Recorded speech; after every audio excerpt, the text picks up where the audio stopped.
नमस्कार। पहला प्रश्न है कि धर्म तो अंधविश्वास है, मैं विज्ञान को मानता हूँ। अंधविश्वास क्या है? अंधविश्वास का अर्थ है कि किसी ने कहा और हमने मान लिया। आपने क्या कभी प्रकाश की चाल को मापा है? क्या कभी समुद्र की गहराई को नापा है या पर्वत की ऊंचाई को नापा है?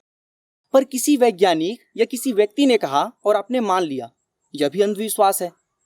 और आप जिसे आधुनिक विज्ञान समझते हैं, वे 4-4 दिन में अपने सिद्धांतों को बदलते रहते हैं। प्रयोग और विकास के नाम पर निर्दोषों पर अत्याचार करते हैं। पर जो वेदानुयायी ऋषि मुनि थे, उन्होंने कभी भी प्रगति के नाम पर प्रकृति का दोहन नहीं किया, बल्कि प्रकृति का संतुलन बनाए रखा।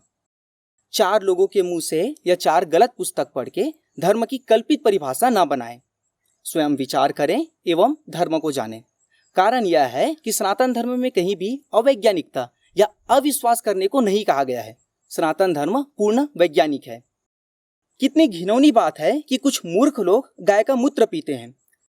किसी जीव को मारकर उसके चर्बी या विशेष अंग को दवाई के नाम से सेवन करने वालों की तुलना में गाय का मूत्र पीने वाले ही अच्छे हैं, क्योंकि वो उसके लिए गाय को पीड़ा नहीं पहुंचाते हैं।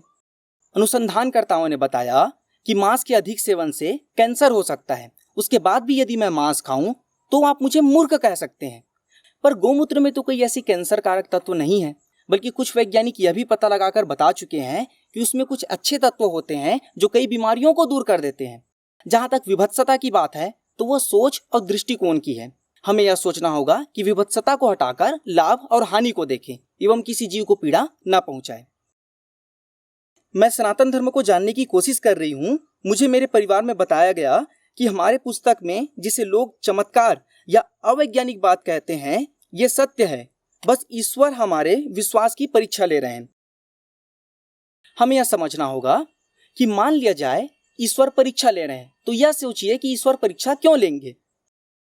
यदि आज से 1000, 2000, 5000 या 1 लाख वर्ष पूर्व कोई व्यक्ति बिना कवच के अग्नि में चले जाता है और उसको कुछ नुकसान नहीं होता, यह संभव कैसे हो सकता है? यह तो पूरी तरह अवैज्ञानिक बात है। कुछ लोग यदि ये कहें कि वे भगवान थे इसलिए ऐसा कर पाए, यह भी गलत है। कारण कि ईश्वर कभी शरीर धारण नहीं कर सकते। क्या ईश्वर का गुणगान करना आवश्यक है? यहाँ आवश्यकता का अर्थ यह है कि यदि ऐसा ना करें तो हमारा काम नहीं चलेगा। उदाहरण के लिए, यदि मैं प्राणवायु का श्वसन ना करूं तो मेरा जीवन नहीं चलेगा। इसे कहेंगे यहाँ आवश्यकता। ठीक इसी प्रकार यदि कोई व्यक्ति ईश्वर का गुणगान ना करे तब भी उसकी जीवन चल सकती है। आप कुछ ऐसे लोगों को भी देख सकते हैं जो कि जीवन भर ईश्वर का गुणगान नहीं किए और मर गए। उनके साथ तो कुछ नहीं हुआ। अब यह समझते हैं कि क्या हमारे गुणगान से ईश्वर पर प्रभाव पड़ सकता है। देखिए, आप चाहे गुणगान करें या ना करें, ईश्वर की महिमा कभी कम नहीं हो सकती। स्वयं सोचिए, 100-200 वर्ष के जीवन में क्या आपको गिड़गिड़ाना शोभा देता है? आप सदैव ईश्वर के पास चले जाते हैं, हमारे पाप क्षमा कर दो। इससे अच्छा आपको यह कहना चाहिए कि हमें यह शक्ति मिले कि हम पाप ही ना करें। आप चले जाते हैं, कहते हैं कि हमें फला फला दे दो। इससे अच्छा यह है कि उनसे ये शक्ति मांगिए कि हम अच्छे कर्म करके उन चीजों को प्राप्त करें। तो क्या हमारे ये मानने से, अर्थात अच्छी प्रार्थना करने से कि हमें अच्छा सोच दे, हमें सत्मार्ग पे लाए इत्यादि द्वारा ईश्वर हमें वो दे देंगे? नहीं, ईश्वर हमें नहीं देंगे। पर यदि हम ऐसा करें तो हमारे अंदर से वो भाव उत्पन्न होंगे। हम वेद नहीं पढ़ते और ना ही मनुस्मृति, क्योंकि ये जातिवाद को बढ़ाते हैं।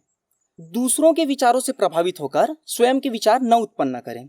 कारण कि मनुस्मृति में या वेद में मनुष्य की जाति एक ही है और मनुष्य की जाति भिन्न कैसे हो सकती है? जाति का अर्थ ही वही है जो जीवन भर ना बदले।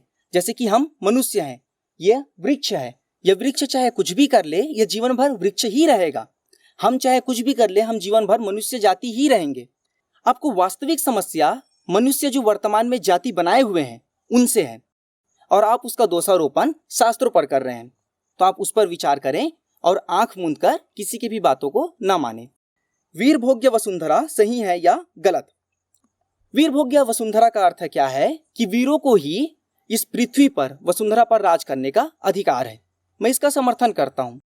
जिस व्यक्ति ने कभी भी मातृभूमि हेतु कुछ नहीं किया एवं आवश्यकता पड़ने पर भी कुछ नहीं करेगा, उसे जीने का अधिकार हो सकता है, पर इस वसुंधरा पर राज करने का नैतिक अधिकार उसे नहीं है।